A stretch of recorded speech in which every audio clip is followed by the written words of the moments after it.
How to fix Huawei Mate 70 is not turning on. So let's start the video. First of all, plug in your charger. And after plugging your charger, then turn on your device. After that, restart your device. For restart your device, press and hold power button.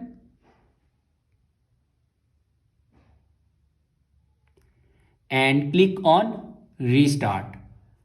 After restart your device, then open settings and scroll down in last and click on system and updates and click on software update.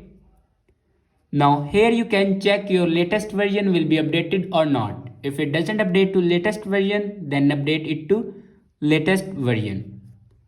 After that, your problem will be fixed. I hope this video is helpful for you. Thanks for watching.